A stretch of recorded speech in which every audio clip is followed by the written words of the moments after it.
it's going to be very beneficial if we are all going to start farming. Those of you who don't have land to do it on a large scale, just utilize the land you have in your backyard. Plant some stuff. Do a little gardening. Plant some peppers, some tomatoes, some onions, some potatoes if you can. I mean, I have seen people show videos here on TikTok of how to even grow tubers of yam in rice sack, the rice sack, the sack they use to fill the rice. I've seen people growing whole tubers of yam in the rice sack. I've seen people growing potatoes in a rice sack. Some people say, "Oh, I don't have land, I don't have this," but no. With the dangers that are looming, if you're watching on international news, some of the things that are going on, and people who have made it a decision to continuously to poke the bear.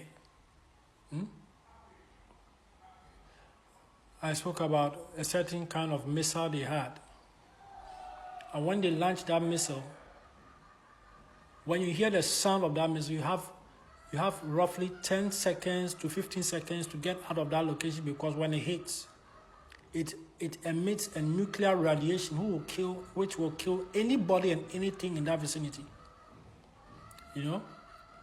And as we watch on international news, and people have also have strengthened their resolve to continuously poke the bear. God help us, because if they decide to launch that missile, I'm telling you, when that missile, wherever it falls, that place, you can't go there and to pick anything. You can't pick anything. That place becomes a wasteland. It becomes useless. They are holding back on that rocket, but it seems the way things are going, if care is not taken, they are going to launch those things, and it's going to be totally different. That land will become useless. Wherever it falls, it's useless. You can't pick anything from that place. If you watch some of the videos of Fukushima in Japan, and some of the people here on TikTok and YouTube are making videos of people left everything. They didn't take anything.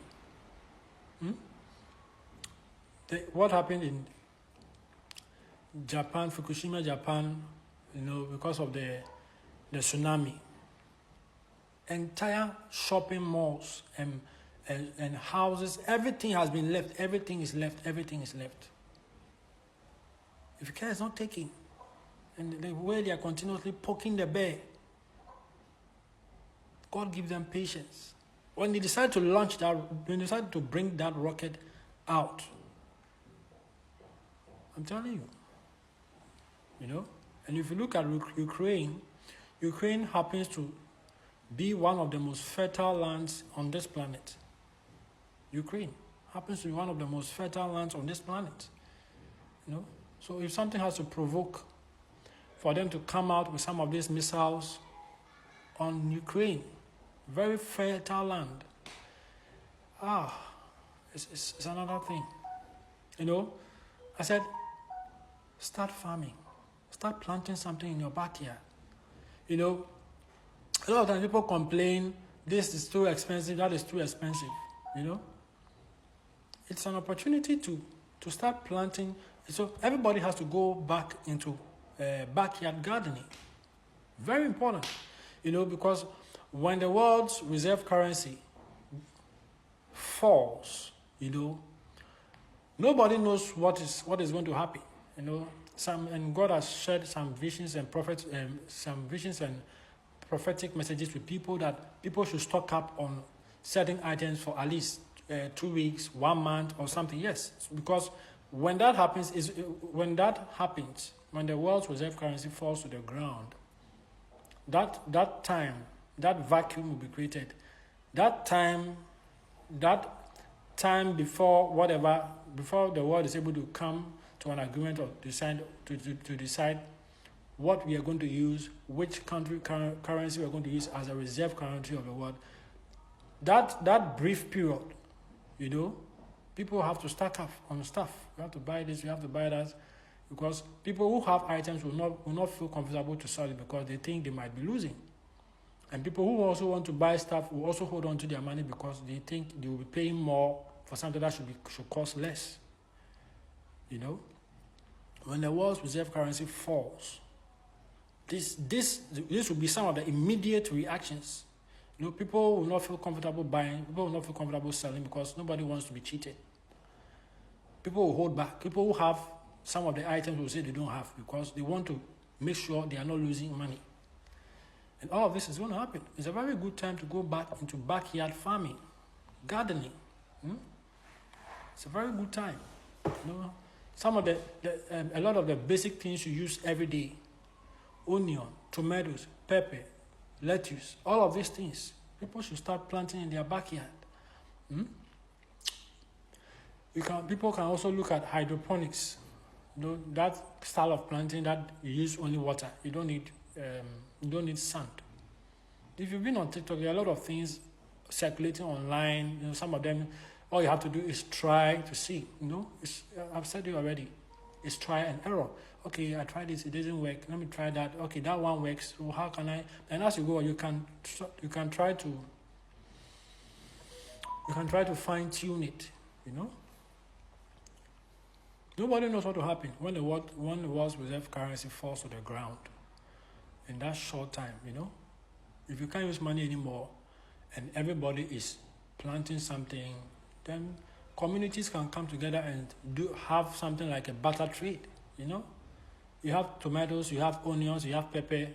Somebody also has chicken, somebody has eggs. You can exchange so that life can still go on. You know, because when we can't use money anymore, food will become commodity. I mean, because everybody wants to live, everybody wants to survive. You know, even the value of money will become something else. If food is unavailable, the value of money really doesn't make sense. Because if you look at Maslow's theory of needs, a human being cares about food first, and then clothing, and then the other ones follow. Very important. Let's start farming. Plant something at your backyard. Plant pepper. Plant tomatoes. At least take these two off the money you spend every time. You have a little land. You can plant pepper. You can plant tomatoes. Even in an old bucket. In an old bucket. In a flower pot. It's going to come. It's going to grow. I've seen people growing grapes. People are growing grapes. People are growing potatoes. People are growing cucumber in their backyard. You know, people are growing apples in their backyard. You know, it's time we start doing some of these things. Those of you who have large tracts of land, start planting. You know, start planting because a famine is coming. I'm not the only one who said it. You've heard it from other places. God may have shared that message when God showed me. I said it. He said, a famine is coming. A famine is coming. A famine is coming. You have a land, plant something on that land. Plant the basic things you need. Look, it's easy to plant beans at your backyard. Beans. Very simple. It's easy to plant groundnuts at your backyard. It's very simple. But the basic things you need from a day-to-day basis, plant them in your backyard. You don't need large tracts of land to do that. Something for you and your family. Plant them. Get some fowls in the house. You know, when that time happens, you have access to fresh eggs, protein. You will not have to go out there to buy this expensive. Because people keep complaining that you're spending too much. This is expensive. Tomato is expensive. Pepper. Plant something at your backyard. Plant pepper at your backyard. Plant tomatoes at your backyard. Plant some of these things in your backyard. Plant them. One of the things that we are blessed even here in Ghana, every corner in Ghana, when you put a seed there, it's going to germinate. It's going to grow very well. So let's use it.